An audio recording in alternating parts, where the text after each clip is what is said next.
ये कहानी सूरज और सुरभि की है। 7 साल ट्राई करने के बाद सूरज और सुरभि की विश पूरी हुई थी। सुरभि प्रेग्नेंट थी। सुरभि ने जैसे ही सूरज को एक गुड न्यूज दी, सूरज फूले नहीं समा रहा था और सुरभि के 8 महीने बीत चुके थे। एक रात बहुत तेज तूफान आ रहा था। बादल ऐसे बरस रहे थे कि मानो धरती पर रह रहे लोगों से गुस्सा थे। सड़कों पर जाम लग चुके थे और उसी वक्त सुरभि की हालत अचानक से बेहद खराब हो गई। सुरभि दर्द से चीखने लगी और सूरज ने जैसे तैसे करके उसे हॉस्पिटल पहुंचाया। सूरज बहुत डरा हुआ था। वो बस दुआ कर रहा था कि उसकी वाइफ और उसका बच्चा सही सलामत रहें। सुरभि की डिलीवरी बहुत ही ज्यादा कॉम्प्लिकेटेड थी। करीबन 2 घंटे के प्रोसेस के बाद रात के ठीक 12 बजे सुरभि और सूरज का बच्चा पैदा हुआ। वो बच्चा प्रीमेच्योर था। अक्सर ये कहा जाता है कि बच्चा पैदा होने पर रोता है और उसका रोना ये साइन होता है कि पैदा हुआ बच्चा हेल्दी है, पर सुरभि का बच्चा बिल्कुल नहीं रोया। डॉक्टर्स को लगा कि शायद सुरभि ने एक स्टिल बॉर्न बेबी डिलीवर किया है। डॉक्टर्स बच्चे को बचाने की होप में इमरजेंसी ट्रीटमेंट की तैयारी कर ही रहे थे कि उसी वक्त वो बच्चा खिलखिलाकर हंसने लगा। सब लोग दंग रह गए थे क्योंकि उस डॉक्टर के करियर में ये पहला ऐसा बच्चा था जो पैदा होने के बाद रोया नहीं बल्कि हंस रहा था। डॉक्टर्स ने इसे अनएक्सप्लेनेबल चमत्कार कहा और सुरभि और सूरज 5 दिन के बाद अपने न्यू बॉर्न बेबी के साथ घर आ गए। 7 साल तक वेट करने के बाद सूरज और सुरभि ने अपने बेबी को फाइनली अपने हाथों में पकड़ा था। उनके बच्चे का नाम उन्होंने आरव रखा। आरव बचपन से ही काफी एक्टिव था। सिर्फ 6 महीने की उम्र में ही उसने थोड़ा बहुत चलना शुरू कर दिया था। सूरज और सुरभि उससे अक्सर कुछ बुलवाने की कोशिश करते थे, पर वो ऐसे शब्द बोलता था जिनका कोई मतलब ही नहीं था। धीरे धीरे 2 साल बीत गए। आरव 2 साल की उम्र में किसी 5 साल के बच्चे जैसा लगता था। वो दौड़ सकता था, पर अभी भी बोल नहीं पाता था। सुरभि और सूरज को लगने लगा कि शायद आरव बोल नहीं सकता। वो अक्सर बहुत कोशिश करते कि आरव कुछ बोले, पर वो अपनी ही बनाई बेमतलब आवाजें निकालता रहता। दूसरी तरफ आरव की फिजिकल ग्रोथ काफी अनयूजुअल थी। 1973 हैलोवीन की रात 2 साइको किलर्स ने मिलकर अमेरिका की टीनेज लड़कियों के साथ कुछ ऐसा किया जिससे पूरी दुनिया की रूह कांप गई। देखिए हमारी नई क्राइम स्टोरी हैलोवीन मर्डरर्स हमारे नए channel the crime show by खूनी मंडे पर। वीडियो की लिंक पिन कमेंट में। इसके चलते उसका एडमिशन भी नर्सरी में जल्दी से हो गया और वो लिखना और ड्रॉ करना सीखने लगा। आरव को ड्राइंग करना बहुत पसंद था, इसलिए वो हर समय अपने हाथ में क्रेयॉन्स लिए इधर उधर दौड़ता रहता था। ऐसे ही एक दिन सुरभि और आरव घर में अकेले थे। सुरभि टीवी देख रही थी और आरव ड्राइंग कर रहा था और उसी वक्त आरव ने पहली बार एक वर्ड बोला, मम्मा। सुरभि के कानों में जैसे ही आवाज पड़ी, वो खुशी के मारे आरव के पास आकर बैठ गई। पर पास बैठकर उसने देखा कि आरव ने ब्लैक क्रेयॉन से एक औरत बनाई हुई थी और उस पर पॉइंट करके वो बार बार मम्मा मम्मा बोल रहा था। सुरभि को यह बात काफी अजीब लगी।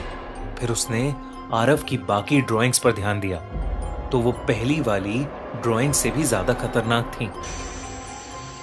काले और ब्लू क्रेयॉन से उसने एक जंगल बनाया हुआ था और उस जंगल की एक पहाड़ी पर एक डरावनी सी दिखने वाली औरत एक आग की आहुति के सामने बैठी थी और उसके आसपास इंसानी खोपड़ियां पड़ी हुई थीं। सुरभि ये सब देखकर थोड़ा घबरा गई। उसने आरव के हाथ से क्रेयॉन छीन लिया और आरव को अंदर ले जाने लगी। लेकिन आरव में अचानक एक अजीब सी शक्ति आ गई। सुरभि उसे हिला भी नहीं पा रही थी।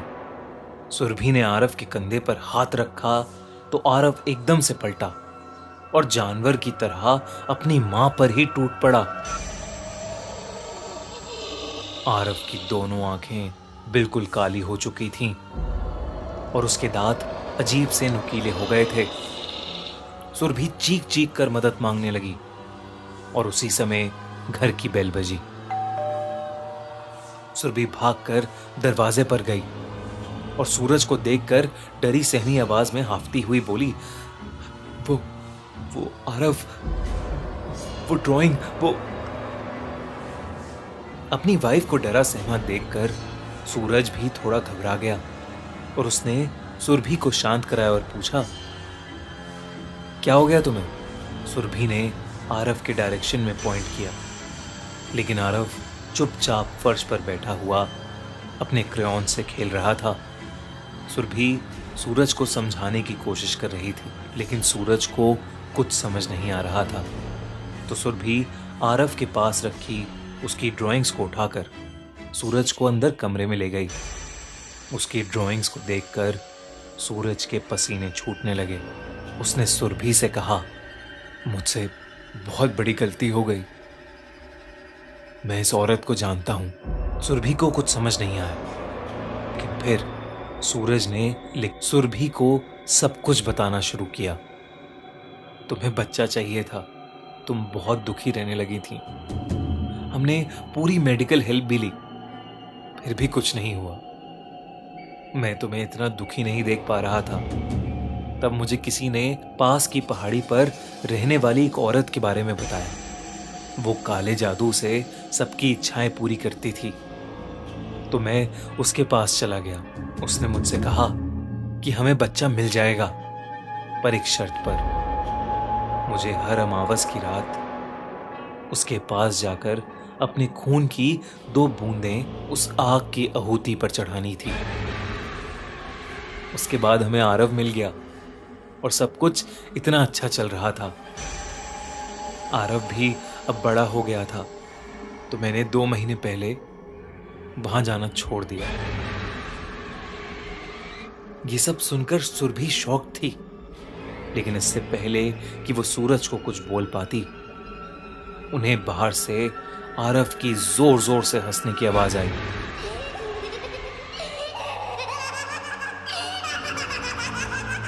सुरभि और सूरज बाहर की तरफ दौड़े और उन्होंने देखा कि आरव फर्श पर अकेला नहीं, बल्कि उसी ड्राइंग वाली डरावनी औरत की गोद में बैठा है।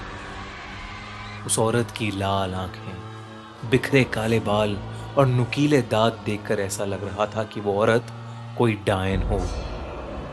सुरभि जैसे ही आरव को उस औरत से लेने आगे बढ़ी, उस औरत के हाथ अचानक लंबे हो गए